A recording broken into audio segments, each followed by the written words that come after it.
Good morning, everyone, and thank you for taking the time and the trouble of coming all this way to the Toyota Higashi-Fuji plant here in Eastern Japan. Now, originally, this was a press shop, and as some of you may know, it was the factory where Shoichiro Toyoda and Nakamura Kenya created the first century all the way back in 1967. The spirit of invention that was born here is now reborn as the Inventor Garage of Woven City, a facility for creating the future.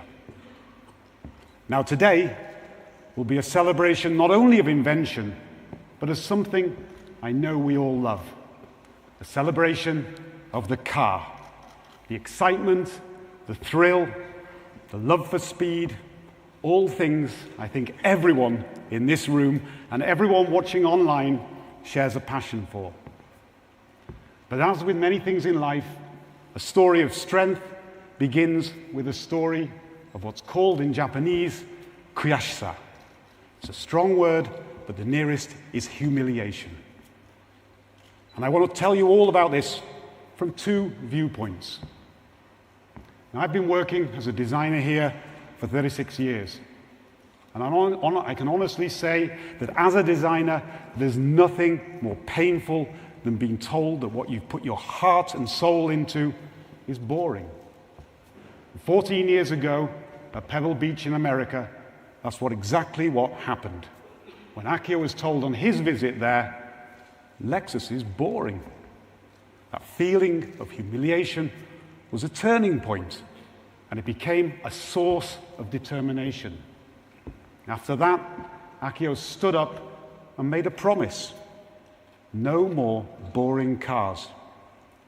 So when we went to consult with him about how we should present this car at Pebble Beach this year, his answer was very simple. Just put it out there. Let it speak for itself. And that's exactly what we did. With no explanation, we let people form their own opinions. And I'm pleased to share that at Pebble Beach this year, there wasn't one person who said that Lexus was boring. To be innovative, adventurous, original, to help our customers discover this is what Lexus is born to do. And with this car, we wanted our customers to discover a new level of sensory immersion. For the vehicle behind me, it's meant big breakthroughs, dramatic proportions, packaging innovation. Just look at the stands. The rear view, it's just beautiful. And it's all under 1,200 millimeters in height. For any sports car, this is a huge challenge and a huge accomplishment. And when this car's finally finished, it'll answer Akio's last request, and that is to completely redefine the sound of an electric sports car. Now, we designed this car to really speak for itself, but that's not simply by chance, because the car you see here owes its existence to another story. And that brings me to the second tale of humiliation, this time on the racetrack. Now, I remember Akio telling me that Nürburgring 20 years ago, he had an experience that he couldn't forget. It wasn't about being overtaken. It wasn't about not coming first. Rather, that he could see other manufacturers were prioritizing racing. They were using the occasion to nurture not only new technology and new products, but to nurture the people who make them. Camouflage prototypes of cars never seen before being put through their paces on the world's most unforgiving track. As a company, Toyota at that time wasn't even trying to build a car capable of racing the Nürburgring. In fact, we didn't even have a sports car on sale. So Akio, alongside test driver Naruse-san, not only ended up driving an old Supra, but doing so under the alias of Morizo, with his own unknown private racing team, Gazoo Racing. Every time he yielded to yet another development prototype, it was as if they were saying, You guys at Toyota, there's no way you could ever build a car like this. Well, that was then. This is now.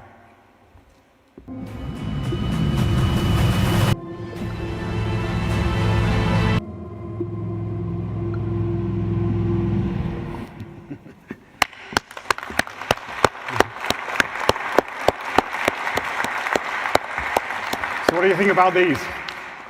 The GR-GT and its race car sibling, the GR-GT3, will be joined by the all-new Lexus LFA Concept here to form the sports car apex for both Lexus and GR. All from one race-bred platform, true to GR's promise of pushing the limits for better and contributing to the entire Toyota group.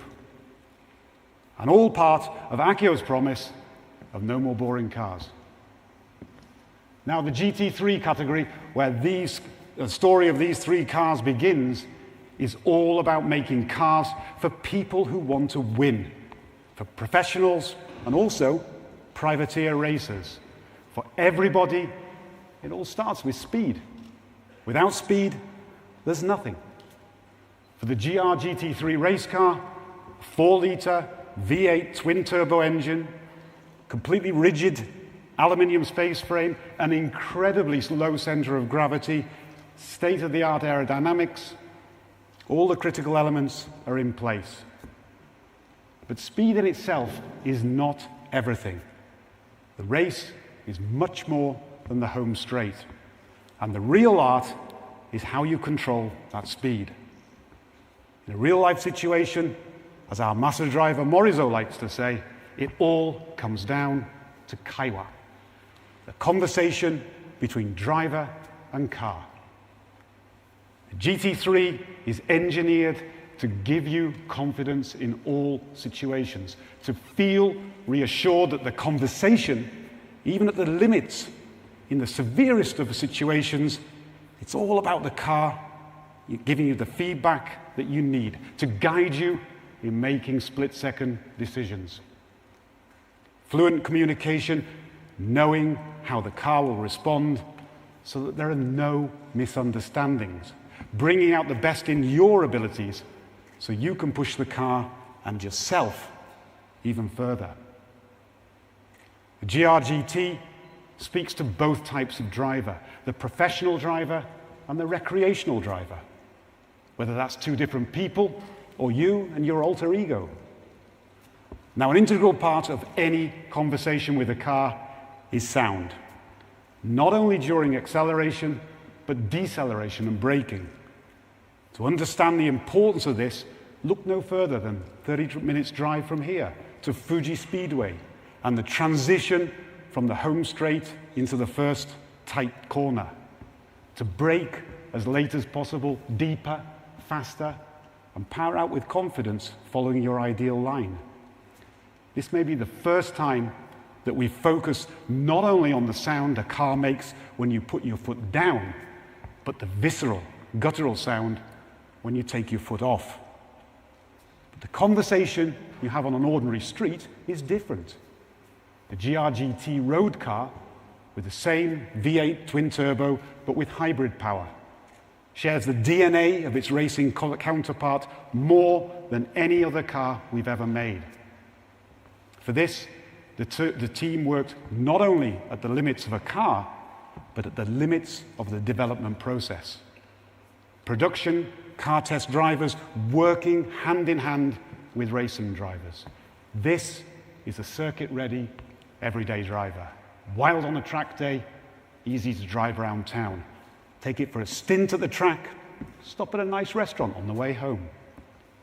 From dynamics all the way down to minute decisions in seating position, this is a car designed to cover all the bases. Now, Akio loves motorsports. In a race team, there is no hierarchy. When it comes down to it, everyone is in the pits together. These three cars will work as a team to bring the emotion of driving to both veteran racers and new generation of car lovers Whether it's the V8 twin-turbo in the GR GT3 or the hybrid version in the GR GT, both running on either conventional fuel or e-fuel, or an electric future in the LFA. These cars represent a commitment to keep the joy of driving at the limits of human capabilities alive for the next generation, nurturing technology and people to create a new era of driving euphoria. Just as Narasi-san brought his wisdom from the Toyota 2000 GT to the LFA and passed it on to a new generation of test drivers. Ladies and gentlemen, over the last 14 years, not only Lexus and GR, but all Toyota Group brands have undergone a transformation. The emotional side has come back to the company, whether that's in terms of driving dynamics, engineering, production, or my field of design. There's been a fundamental change in the company mindset. How a car looks, how it feels, it's all subjective. But in the pits, as one team, with Akio as master driver, we have the license to do what needs to be done to translate each car's story into reality. And even though he's pushing 70, this year, Akio Toyoda went back to where it all began 20 years ago, driving in the Nürburgring 24 hours. And I can guarantee one thing. With these 3 cars in front of him, he'll not be able to stay away for many years to come.